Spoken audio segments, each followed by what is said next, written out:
नमस्कार, मी विकास माने. एम.एच. 12 न्यूजमध्ये आपणा सर्वांचं सहर्ष स्वागत. महाराष्ट्रातल्या काही गडकिल्ल्यांना नुकतंच आंतरराष्ट्रीय स्तरावर युनेस्कोनी एक मान्यता दिली. काही महाराष्ट्रातले गडकिल्ले हे आंतरराष्ट्रीय स्तरावर धरोहर म्हणून त्यांना जागतिक ऐतिहासिक वारसा म्हणून मान्यता मिळाली. पण भारतातच अशा काही ऐतिहासिक वास्तू आहेत की ज्या पाडण्याकडे सध्या सरकार जातीनं लक्ष घालत आहे. नदी सुधाराच्या नावाखाली अहिल्यादेवी होळकरांनी बांधलेले अनेक ऐतिहासिक घाट जे वाराणसीत आहेत, जे दस्तूरखुद्द पंतप्रधानांच्या मतदारसंघात येतात, असे मतदारसंघातले ऐतिहासिक वारसे, ऐतिहासिक स्थळं ही ब्रोकरनी तोडली जात आहेत, असे अनेक व्हिडिओ सध्या सोशल मीडियावर आपल्याला बघायला मिळत आहेत. महाराष्ट्रात जय मल्हार सेना आणि अहिल्या रत्न फाउंडेशननी या गोष्टीचा विरोध केलेला आहे. त्यांचं म्हणणंच असं आहे की जशा या ऐतिहासिक धरोहर म्हणून आपण याच्याकडे बघतो, आपल्याला जागतिक वारसा स्थळावर याची नोंद करता आली नाही तरी हा आपला वारसा आहे आणि तो जपला पाहिजे. या संदर्भात बोलण्यासाठी आपल्यासोबत आहेत अहिल्यारत्न फाउंडेशनचे अध्यक्ष आणि जय मल्हार सेनेचे अध्यक्ष विक्रांतजी काळे. आम्हाला पहिल्यांदा सांगा की हे सगळे घाट पडताना बघताना तुम्हाला तुमच्या काय भावना आहेत? खरं तर ही खूपच क्लेशदायक अशी घटना आहे की ज्या अहिल्यादेवी होळकरांनी वाराणसीमध्ये जे काशी विश्वेश्वराचं मंदिर ज्याचा पूर्णतः उद्ध्वस्त झालं होतं, त्या मंदिराचा जीर्णोद्धार नव्हे तर ते पूर्ण मंदिरच अहिल्यादेवींनी बांधलं. त्या देवींचं च्या नावाने असणारा जो वाराणसीमधला जो घाट आहे तो आज वाराणसी नगर निगमने काही गोष्टीसाठी तो पाडला.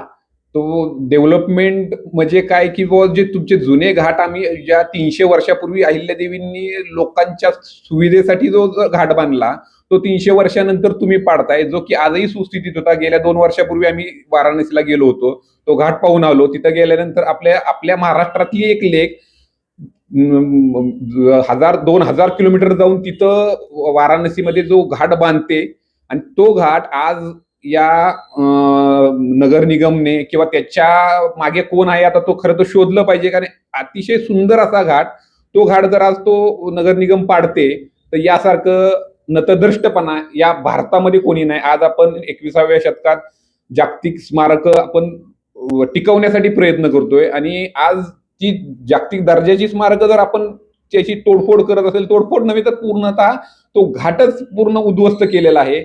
आणि अहिल्यादेवींच्या मूर्त्या आहेत त्या, विशेष म्हणजे वाराणसीमध्ये इतरही घाट आहेत, पण त्या घाटांवर अहिल्यादेवींनी जो घाट पाडला त्यावर अहिल्यादेवींच्या मूर्त्या आहेत. 4 मूर्त्या होत्या, त्या मूर्त्या सुद्धा काढण्याचं तारतम्य किंवा त्यांचं सुद्धा हे त्या नगर निगमनी दाखवलं नाही. त्याही सुद्धा म्हणजे ज्याप्रमाणे अनधिकृत बांधकाम एखादं काढलं जातं, जे 300 वर्षापूर्वीचं जे दगडी बांधकाम आहे त्या ज्या अनधिकृत बांधकामासारखं त्यांनी काढले.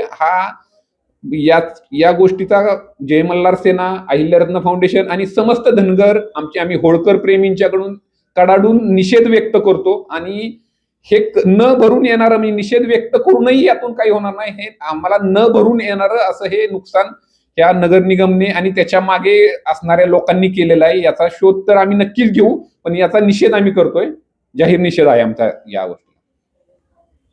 जय मल्हार सेनेनी तर निषेध केलेलाच आहे, पण एक इतिहासाचे अभ्यासक म्हणून, एक इतिहासप्रेमी म्हणून तुम्ही या गोष्टीकडे कसं बघता की आता तिथे ते तोडफोड झालेली आहे, ती काय आता भरून निघणार नाही. तो जो घाट त्याचं सौंदर्य वाढावं म्हणून त्यांनी आता त्याचे काय घाट कॉरिडॉर होतो आहे, त्याच्यासाठी हे तिथल्या प्रशासनाने केलेलं असं त्यांचं म्हणणं आहे.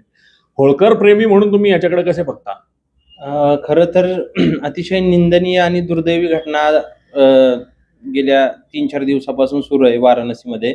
खुद नरेंद्र मोदी त्या देशाचे आपल्या पंतप्रधान त्या मतदारसंघातून निवडून आलेले आहेत आणि त्यांच्या इथं एवढे आज हे 2026 हे पुण्यश्लोक 2025 ते 2026 हे पुण्यश्लोक अहिल्यादेवी होळकर यांचं 300 त्रिशताब्दी वर्ष सरकारनं पूर्ण भारतभर साजरं केलंय. आणि जिथं पुण्यश्लोक अहिल्यादेवी होळकर यांनी 1791 साली मणिकर्णिका घाटाचा पुनर्निर्माण केलं, जीर्णोद्धार केला, जिथं त्यांच्या 4 मूर्ती होत्या, त्यापैकी आता 2 सापडल्यात, अजून 2 सापडलेल्या नाहीत. आज स्वतः युवराज यशवंतराव होळकर खाजगी ट्रस्टचे अध्यक्ष ते तिथे गेलेले. त्यांनी त्या मूर्ती आमच्याकडे द्या, आम्ही तुम्हाला जर जमत नसेल तर आम्ही त्याचं रिस्टोरेशन करतो आणि योग्य ठिकाणी ठेवतो अशी मागणी केलेली आहे. धनगर समाजासाठी पुण्यश्लोक अहिल्यादेवी होळकर हे दैवत मानलं जातं.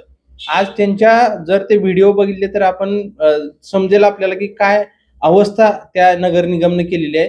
ब्रिजभूषण मिश्रा नावाचे जिथले नगरपालिकेचे अधिकारी आहेत त्यांना मी स्वतः कॉल केलेला, तर त्यांनी उडवाउडवीची उत्तरं दिली की मी नगर निगम माझ्या अंडर नाही, ते जिल्हा प्रशासनाकडे आहे, तुम्ही त्यांच्याशी बोला म्हणून. अशी म्हणजे एवढं दुर्दैवी घटना घडली. आणि ह्याच्यामध्ये खाजगी ट्रस्टची जागा असताना खाजगी ट्रस्टला एकही लेटर त्यांनी दिलेलं नाही की आम्ही इथं अशा प्रकारच्या डेव्हलपमेंटच्या कामासाठी वगैरे काही ह्या गोष्टी बांधकाम पाडणार आहे वगैरे असं.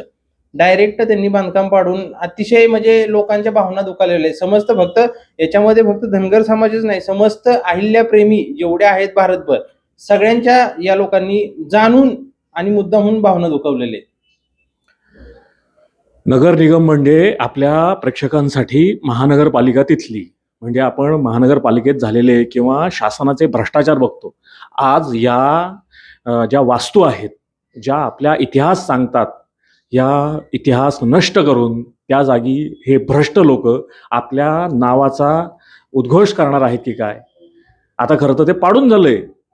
म्हणजे याचा जर का आपण हे करायची झाली, तुलना करायची झाली तर जसं अफगाणिस्तानमध्ये तिथल्या तत्कालीन प्रशासनाने बुद्धांच्या मूर्ती जशा हे लावून सुरुंग लावून पाडल्या होत्या की नाही, बॉम्ब गोळ्यांनी पाडल्या होत्या की नाही, तशाच पद्धतीने भारतात अहिल्यादेवींचं नाव हे त्यांच्या त्रिशताब्दी वर्ष चालू असताना पुसण्याचं काम हे तिथल्या सरकारने केलेलं आहे.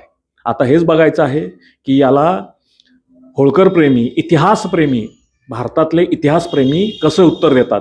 खरं तर याचे तीव्र प्रतिसाद उमटणार, महाराष्ट्रभर उमटणार, भारतभर उमटणार आणि याला जबाबदार असणार ते पाडणारे लोक. पुन्हा भेटू. धन्यवाद.